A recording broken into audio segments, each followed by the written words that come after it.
So what does this singular AN wrench have to do with racing? Well, technically nothing. It doesn't have to.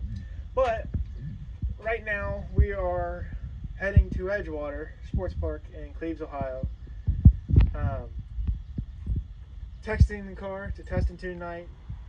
But this singular AN wrench reminds you that no matter how fast or how easy you think it is going to be to load up a car and get all your tools together and make sure that you're ready to go the next night, there's always going to be that one AN wrench or that one screwdriver or that one wrench, normal wrench, whatever the case may be. There's always going to be one thing you forget.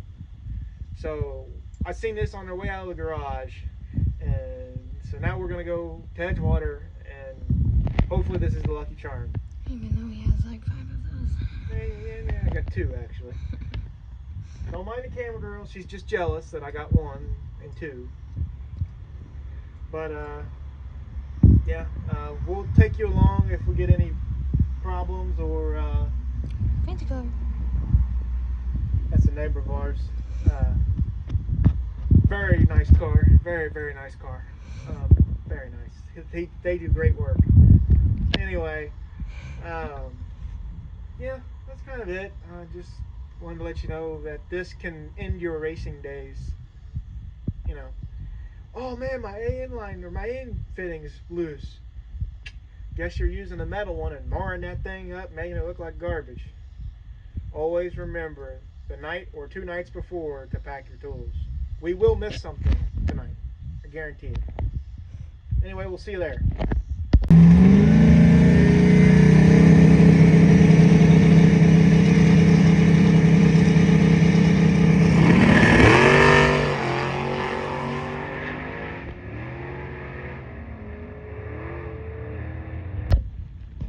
So, we went to the track last night. So what happened, the reason why we're videoing now and not yesterday. The fun-filled joy of electrical wiring, nastiness, gremlins. Other words that are not safe for YouTube or children. As you can see, there's 1, 2, 3, 4, 5 blown 30 amp fuses. Trying to figure out what was wrong. More of those have been blown. There's probably like 2 still at the track. Yeah.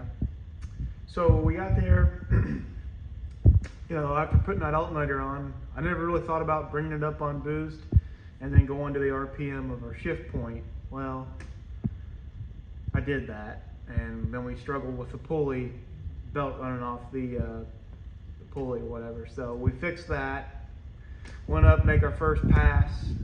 Car was at 200 degrees. Track temp for whatever was super high. Air density was awful.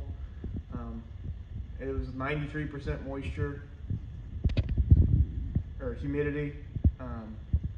Just everything stacked against us. We broke the tanks. Kind of a win. Kind of a win. The problem with that win was that when we got back to the trailer and started cooling the car off and then went to start it back up, it kept blowing push button for my starter fuses. So basically, we tried to troubleshoot it at the track.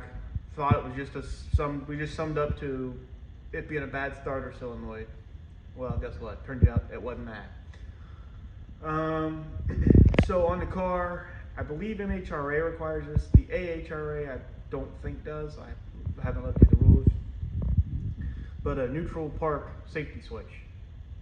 That doesn't allow you to park or to start the car in any gear other than neutral and park.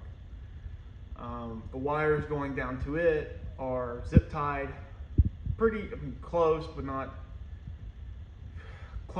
touching. Our transcooler.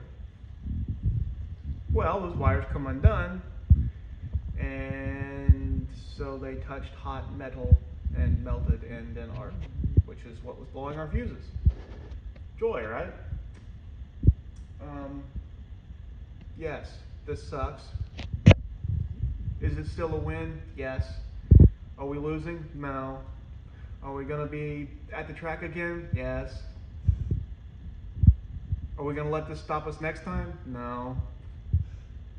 You know, every day you go to the track or every day you're at the garage, you learn something new. And mine is that I don't like wiring or electrical or anything like that. It's too much to happen at one time. And screw all that, Jack. But tell you what, let this be a life lesson for all of you young racers that are younger than me.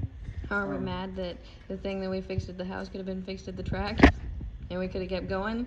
Yes, because the air temp, I mean, by the time we left, it would have been like probably a 1080. The air really got better, like a lot better. So I think we could have gotten a lot better passing. It is what it is. We'll go back another day. All fingers, all toes, all limbs. We're here, breathing. Barely. Well, with these weather right now, it's barely breathing. But anyway, I'm gonna let you guys get off here. Thank you for watching.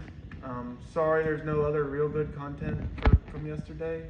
We kind of had bad news, and the bad news is now good news that we know that it's fixed and that I don't have to buy a starter because that's not exactly in the budget. After we took the time and cleaned up another one. Yep. So here comes our dog. Doggy. That's the shop dog that looks like he's shedding 4,000 coats. See? Anyway, again, I'm sorry. I'm just bragging on. I just keep going on. I'm sorry. Have a good one.